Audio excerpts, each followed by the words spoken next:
3, 2, 1, 0. All engine running. Liftoff. We have a liftoff. 32 minutes past the hour. Liftoff on Apollo 11.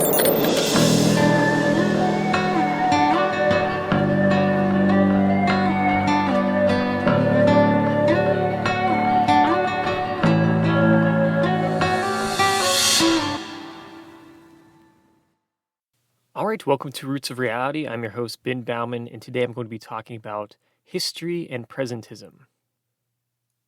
So before I get started, though, I probably should first define what exactly presentism is, because unless you're in the field of history, some of you may not be too familiar with it. And this is actually something that's really been thriving as of late in modern society, given how much political polarization is out there, not just in the US, but also around the world. So based on the Oxford Dictionary, presentism is the tendency to interpret past events in terms of modern values and concepts. Now, obviously, people being from the present will always have a certain degree of presentism in their thinking, which is, of course, normal. However, when we judge the past based on our modern values without any regard to historical context, then we are only really hurting our own ability to objectively understand the past. Because the people that lived in the past, their world was different than it is today. They had different values, they had different beliefs, and what was common practice then is not common practice today.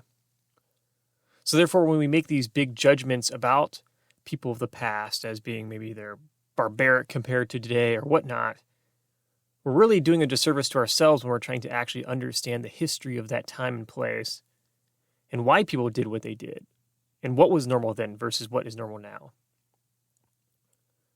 Unfortunately, though, many have, instead of choosing to pay close attention to historical context, have instead chosen to ignore their biases and openly show no regard for historical context and instead weaponize history for political reasons, because of their desire often to promote some sort of political ideology, whether it's coming from the left side of the political spectrum or the right side of the political spectrum. So now I'll just go through a list of about 10 different modern examples of presentism today and talk about how history has been ignored in each of them. So now just jumping into it, we have the constant accusations of racism in society today. Certainly, racism is an issue all over the world and continues to be an issue today. But as with many terms today, given how highly emotional societies have become, we've been starting to attribute terms like racism more and more to lots of things,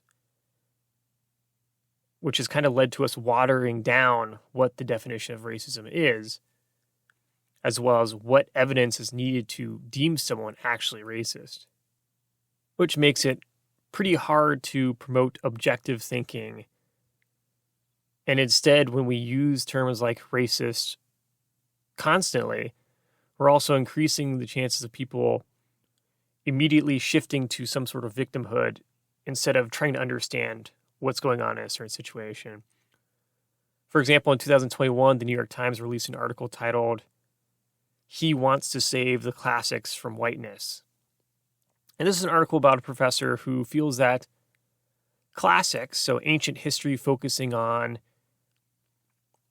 the Greco-Roman world, as it currently stands, promotes racism given its focus is on ancient Roman Greece. However, historically, there is a reason for this focus, and it's because ancient Rome and Greece were incredibly influential to the future of societies, not only in the Western world, but societies all over the world, but especially in the West, which are, basically have inherited many philosophical and legal aspects of their societies from the ancient Greco-Roman world. Additionally, the classics as a field is dedicated to studying the ancient Greek and Roman world, which are crucial to forming modern society as we know it.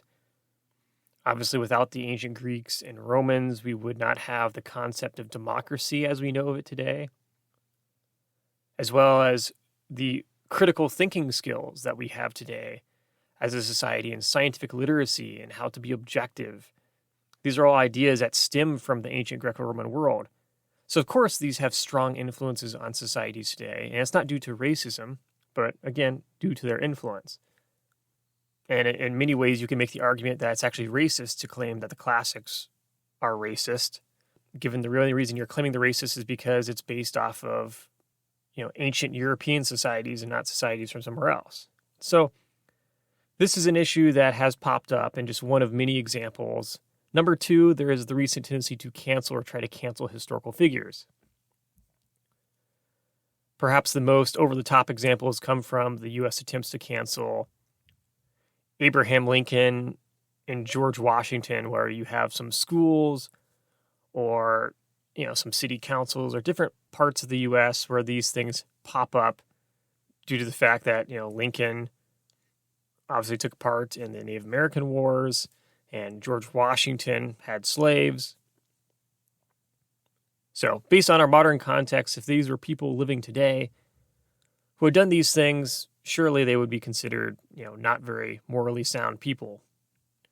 Kind of a no-brainer there.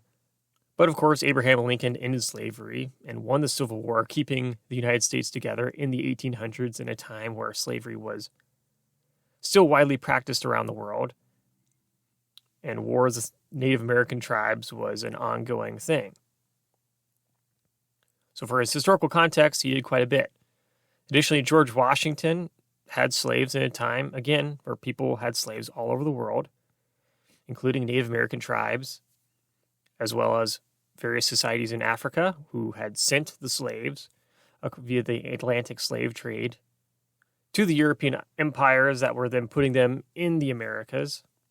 But George Washington is someone that led the United States Army to, victory in the Revolutionary War, to break away from the British monarchy, and then was highly influential in creating American democracy today and was the first president of the United States. So again, someone for his historical context did quite a lot of things and was actually quite progressive, much like Lincoln. Who would think of, instead of promoting the rule of monarchy, would think of actually let's have a democracy for people. Even if that democracy didn't include everyone at that time, it did set the foundations for a democracy that later would, as we know today. But anyway, a good example of attempt to cancel figures like Lincoln or Washington stems from an article in 2020 from the Chicago Tribune, which talks about the University of Wisconsin-Madison, where students felt that Lincoln's past thoughts on race issues and his role in the wars against Native Americans disqualified him from being honored with a statue on their campus. And so certainly Lincoln, Washington, by today's standards, not perfect, but in their historical context, pretty amazing people. And so with that, if you remove the historical context from the lives of people of the past, then, everyone's going to look bad at the end of the day. You're not going to find anyone in the past that would look good based on the modern values of today, because that's how human societies work. We make progress over time. If you look at the historical figures of any society that they have statues for, by modern standards, they all are terrible people. But within their historical context, they're actually pretty amazing people. And that's why it's important to look at people based on how good they were within the era and historical context they lived, not comparing them to the present and what we think is morally sound today. After all, would it be hard to imagine that in the future we're also considered to be these immoral barbarians? For example, eating meat, eating other animals, murdering them, killing them. Future generations a few hundred years from now could very well look at that and view us as perpetrators of this horrific, ongoing animal genocide that lasted for hundreds of thousands of years.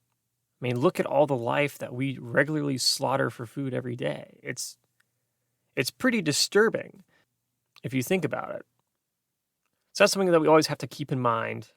And hopefully each generation will continue to make progress in terms of morals and will not judge the past based on morals of the present.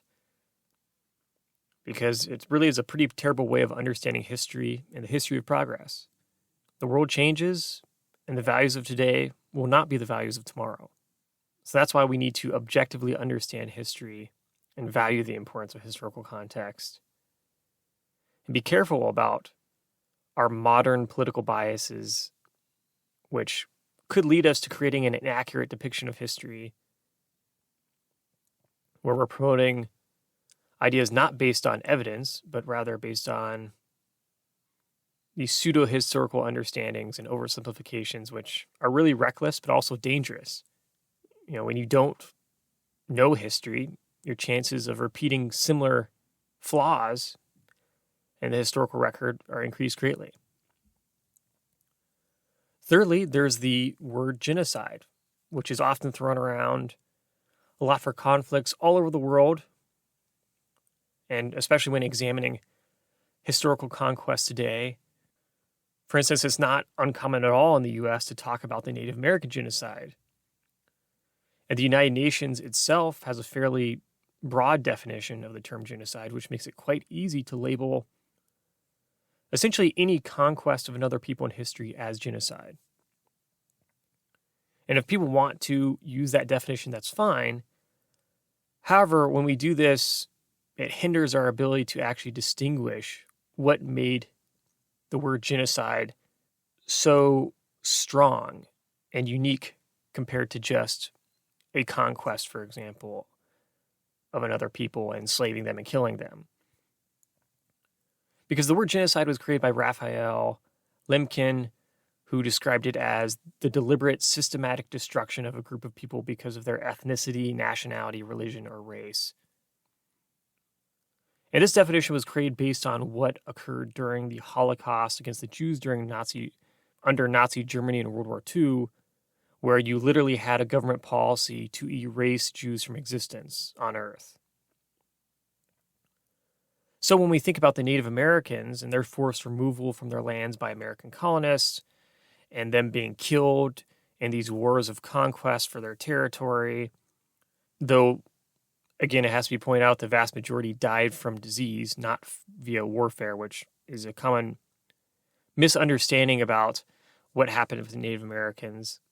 Disease was the primary reason so many Native Americans died, due to not having been exposed to all these germs and diseases coming from Western Europe.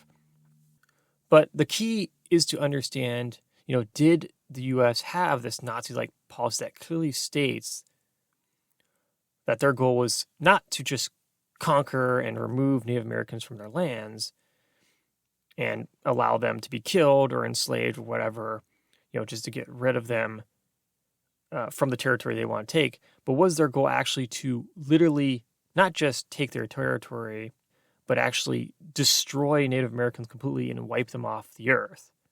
And historically, there is no policy on record that suggests that Native Americans should be destroyed from the earth, which is why the idea of Native American genocide is debated amongst historians, while others like the Holocaust or the Armenian genocide, Rwandan genocide, and more are not.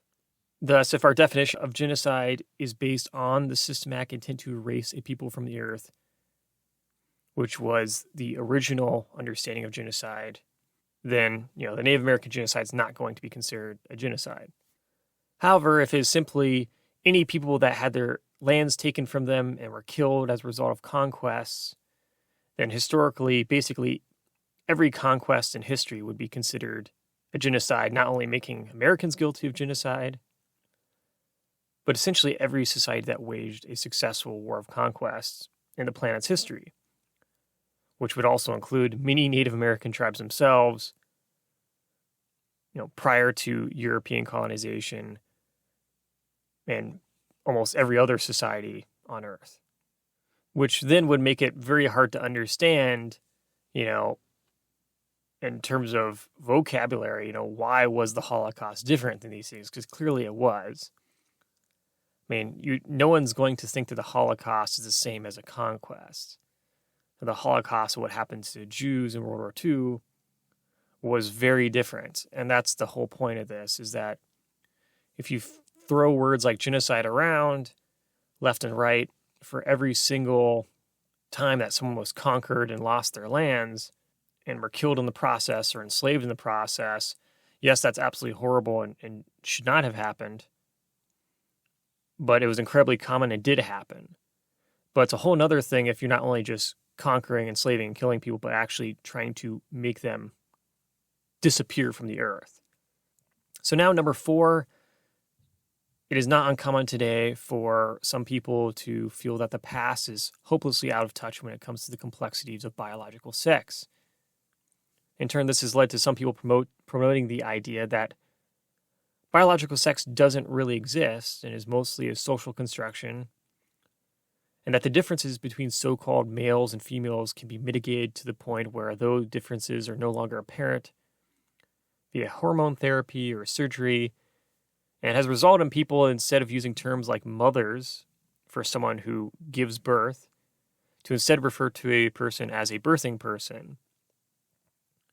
So this is obviously, an attempt today to try to create this inclusive atmosphere, which is all fine, but it also is pseudoscience, because scientifically, the idea of a person not being a biological woman and giving birth is not possible. So, though a woman that becomes a transgender man can give birth, it is still because they are biologically a woman. And just because they identify as something that's not a woman doesn't change their biological sex and their sex organs or their number of chromosomes, which is not something that can be changed. And nor should a person feel that they have to be able to, fully morph into the opposite sex. After all, if a person could truly become the opposite sex, then the idea of being a transgender person wouldn't exist in the first place. Because you're no longer just identifying as the opposite sex, but instead actually becoming the opposite sex. And so one can almost wonder if the promotion of the idea of needing to be the opposite sex so much, where you're not just wanting to identify as it, but actually transform into it, completely would almost kind of erase the idea of being a trans person in the first place. But the point is that, society in general should try to be as open and inclusive as possible for people. No one knows what it's like to be another person except for the person that is that person. And certainly, transgender people should not feel mistreated because of, what they want to identify as. But at the same time, we also need to, be objective about the science behind this, given that, people can't control their biology. So now, number 5, thinking more about identity politics in the U.S., another issue has been the debate regarding critical race theory, which tends to make both sides of the political spectrum overreact. However, in terms of the theory in general, it often promotes the idea that the laws of the United States are inherently racist, an idea which is pretty strong and doesn't make a whole lot of sense given there is nothing in the laws promoting racism, which would make them racist. And additionally, it also ignores, once again, history.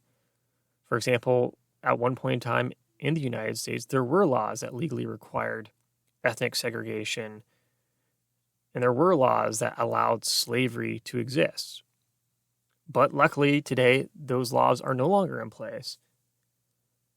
Thus, critical race theory is a very flawed theory, which serves as another example of what happens when theories are created without paying attention to history and how things have changed. Number 6 is the obsession with political polarization in the U.S., where many will talk about how the U.S. has never been more polarized than today, which is, of course, a statement that neglects the fact that in the 1860s, the U.S. fought a civil war, therefore is an incredibly pseudo-historical claim to make, and we are not more polarized today than ever before. The same goes for when people talk about the doomsday clock, which is kind of this trendy thing to talk about, this scare factor of it, where they are the closest ever to the end of the world today, according to the most recent update of the doomsday clock, When in fact, though, the US and the Soviet Union almost had a nuclear war in the 1960s over the Cuban Missile Crisis. So this, again, is another example of just, sensationalism and not an objective understanding of history. 7, there is the self-segregation via identity politics, where races of people or certain identities, especially on college campuses, are being promoted to be separated from others because it is too unbearable to be with those who are not part of your sort of kind, I guess. And this has been an incredibly disturbing development and trend across American universities. Once again, especially given America's history of promoting ethnic segregation. So it's pretty ironic, you would think. And you would think that people would know better, given America's history. But if you want society to be better at accepting people of different ethnicities and sexualities, the last thing you want to do is encourage people to segregate themselves based on those things. Because that will only create more of this sort of us versus them type of mentality. And so really, given America's disgusting history of segregation, this is not a good look for universities today. Number 8 is the concept of decolonization, often touted at Western universities, which is an attempt to get away from the Eurocentric history and the promotion, and therefore promotes the idea to decolonize Western intellectual thought and history by ironically promoting a focus on the victims of European colonization, which is still Eurocentric, because instead of encouraging a better understanding of what these people that were colonized did despite colonization, or their empires that existed prior to colonization, and the history of these people prior to colonization. Instead, once again, you're focusing based on what the European colonizers did to these people, as if their history is only about them being victims to European colonization. Secondly, it's also filled with presentism because prior to European colonization, things were certainly just as bad as it was after European colonization for these various indigenous tribes around the world. These tribes were not immune to violence. And just as Europeans were doing to themselves, these tribes were conquering each other and enslaving each other. And then there's number 9, where we have ideas like the land back movement and reparations for slavery. These are two ideas that have had the intent to right historical wrongs. For example, land back movement is the idea of giving Native American tribes the lands that were taken from them by the U.S. government, and the idea of giving out reparations to descendants of African slaves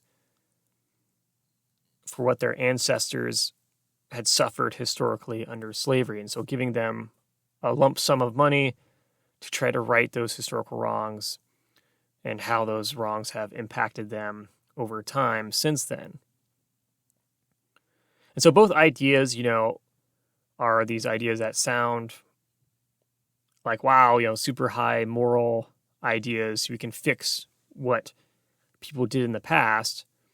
Unfortunately, though, both ideas are highly unrealistic in terms of not only the likelihood of them ever happening, since the complexities of trying to do such a thing would be incredibly high, but also the fact that in practice they would nearly be impossible to carry out as well, and would be a historical first in many ways, given the people that lost their lands or were enslaved are no longer alive today, as well as ethical questions regarding, can generations of the present be punished for crimes that they never committed, just as can descendants of those that were victims be rewarded, since given the history of law in the United States, this is not something that's a common practice. People are not being rewarded for crimes they themselves were not victims of, just like people of the present are not being punished for crimes that they never committed.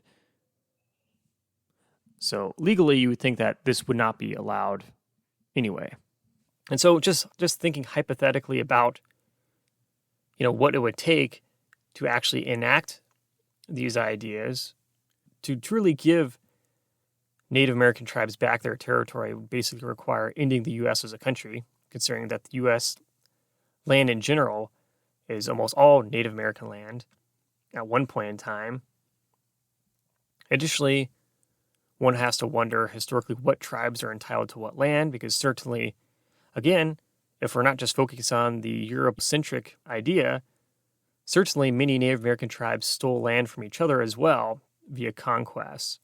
So who gets what would be insanely complex. It'd be easy to also see Native American tribes bickering with each other about who gets what as well, given, many of these tribes had huge rivalries with each other prior to European colonization, which is also one of the things that made it easy for European colonizers to send these small armies that could take over huge portions of land, because they could align with various tribes who had rivals and then kind of divide and conquer to slowly take over the Americas.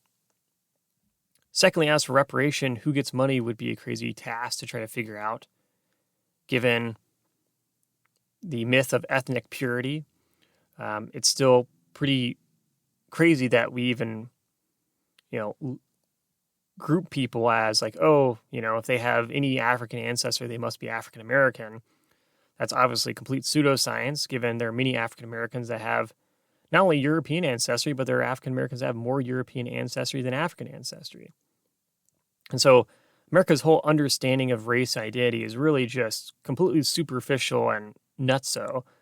And it wouldn't be hard to fathom people having arguments about who's entitled to what based on the different amounts of African ancestry they have, and who could trace genealogically that they actually had a slave ancestor as well, and then dishing out financial reparations based on that.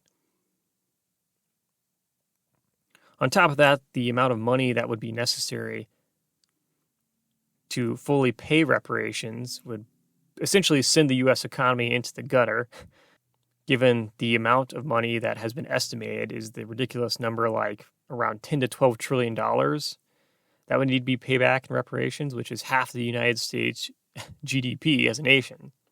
So the point is, the only way to move on from past mistakes as a nation is to improve the lives of people today. Everyone's ancestors at some point in time faced things that would deserve reparations when you think about the history of conquest, slavery, and discrimination, which have occurred all over the world throughout human history. Additionally, you could think about, where did the slaves in the United States come from? Well, they came from African slave trading kingdoms that would conquer these tribes and then ship them off for money to European empires to then have as slaves. So they would have to have some type of role in that as well, you would think, if we're going to have a truly objective analysis of reparations. Again, though, this isn't going to happen in any realistic sense that would be logical. And it really just gets back to the idea of, victimhood and how we deal with, the past as a diverse society. And actually come up with the realistic solutions to improve people's lives today. Because our ancestors are all dead. We could talk about what our ancestors should have had for a life, but they're never going to have that life because they're no longer alive. So instead of creating these sort of unrealistic fantasy ideas, we should actually start probably creating policies that actually make a difference in people's lives. And then finally, number 10 is this trend of blaming old straight white men for the problems of the world today. This is kind of a funny trend, which not only is, fairly racist thing to say and discriminatory, but once again, another statement dripping in presentism and doesn't really make much sense at the end of the day. Old straight white men are pretty diverse in terms of, who they are and what they've done. If you're thinking about the old straight white men that, ran the Confederate States of America and tried to break away from the country, certainly those were a good example of not very good old straight white men. However, there's also, the fact that, the old straight white men that most Americans tend to look up to are people who, would create a society that promotes equality for all people, and people who invented things like vaccines to help all people.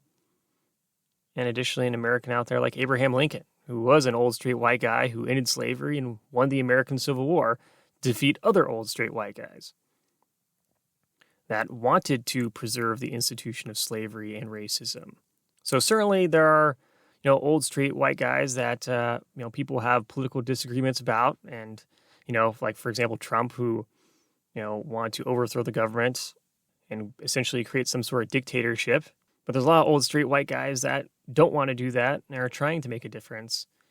So grouping people based on their ethnicity or sexuality or age, again, is a bad method for trying to unify a diverse society that's in need of unification. You talk about political polarization, but you don't preach the idea of actually healing it when you're making statements like this.